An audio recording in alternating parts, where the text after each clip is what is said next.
parler français, alors j'ai toujours parlé en français. On se parlait, surtout si c'était quelque chose qu'on ne voulait pas partager avec les enfants. Bien sûr, on le faisait en français. Et, oui. Et je l'adore. Quand moi j'ai commencé l'école à l'âge de 6 ans, je parlais que le français. On ne parlait pas anglais du tout à la maison. Mes parents parlaient, mes grands-parents, c'était que le français.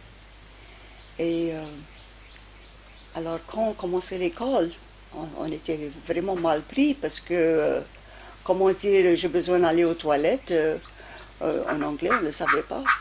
Oh mon Dieu! J'ai 3 filles et j'ai honte de vous dire que mes enfants ne parlent pas français. Je n'ai pas fait l'effort. Parce que quand mon mari a pris sa retraite, il y avait 2 qui étaient partis, qui étaient à l'université. Et ça comprend le français, mais pour dire qu'ils seraient capables de faire une conversation, non. Mais j'ai 2 petits-fils et une petite fille qui parlent français très bien, qui ont bien appris.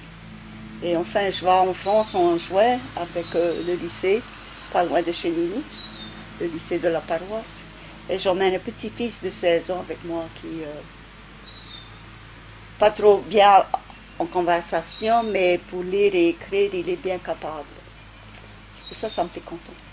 J'adore Nounou. Écoute, Nounou a changé notre ville.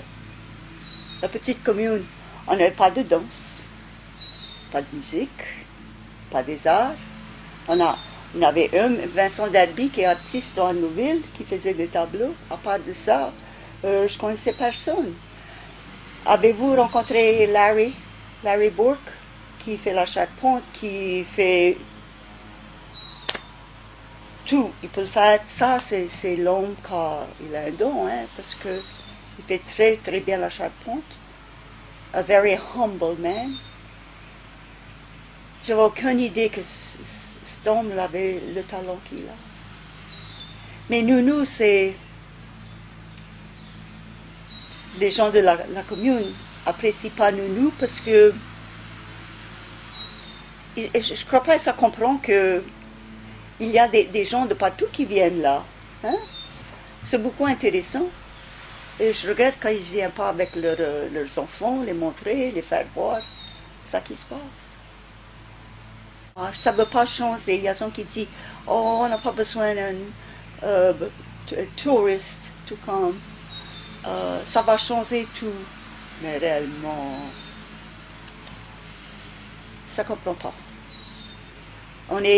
Il n'y a personne qui est payé chez nous. Hein. C'est tout bénévole.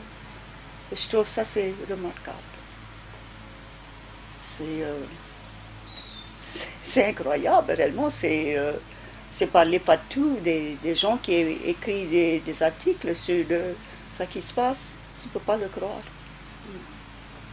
Pauvre Georges, je ne crois pas que Georges dort les soirs. Hein. C'est une machine à idées dans la tête, là. Ça roule tout le temps.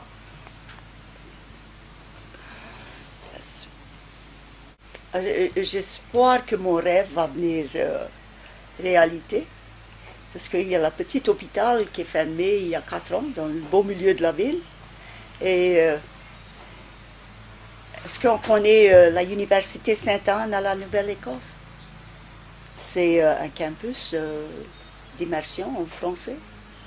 Et quand tu arrives, tu signes le papier que pendant tes 5 ou 6 semaines que tu es là, tu ne parles que le français. Et c'est ça, moi, je désire faire avec le petit hôpital. Mais c'est les politiciens, c'est ça qui est embêtant parce que ça... On a 2 universités, non, 3 réellement, qui s'intéressent, beaucoup des écoles. Tous les projets qu'ils ont fait, c'est avec dans la tête l'idée que ça va nous aider d'avoir cet hôpital. C'est une bonne bâtisse, c'est tout propre, c'est incroyable. C'est que balayer les toiles d'araignée et déménager, de se rentrer, s'installer. C'est propre, les planchers brillent, la clim n'est pas si vieux, la toiture c'est pas vieux non plus, ça a été changé 5 ans passés. Et c'est assis là, rien à voir. Ça sert à rien. Fermé. Et il y a 3 ans et demi, on parle de ça, de ce projet, avec les politiciens. Quand même, c'est ça mon rêve, c'est ça mon désir, c'est ça mon... Ça serait incroyable si ça, les gens qui sont mènés à annuler. Parce que depuis, nous avons fait 2 grands projets. Un avec l'université à Bâton Rouge. Un professeur est venu avec 15 étudiants, 1 semaine en français, ici. Tous les projets qu'on a fait, pêcher les écrevisses, l'ancien combattant qui les a montré comment faire l'étouffer avec les écrevisses, tout en français. La vieille noire qui est venue les faire du couche-couche, pas couche-couche, mais couche-couche comme les Cajuns et les créoles, et faire salade. Et on a teint des œufs, on a visité le bureau de tourisme où la dame nous a fait la visite en français, un créole. Cette lutte pour l'hôpital, ça nous aide. On peut dire on a fait ci, ça a bien marché. La université est partenaire avec nous. L'autre université, c'est Tulane, qui se trouve en ville, qui a envoyé 2 profs et 15 étudiants. Ils venaient tous les week-ends, 3 week-ends suivants. Et c'était faire des interviews, comme je fais là avec vous, avec des Cajuns et des créoles.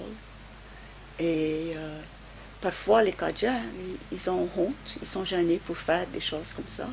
Non, je parle pas le bon français, je fais beaucoup des erreurs. Et c'est vrai.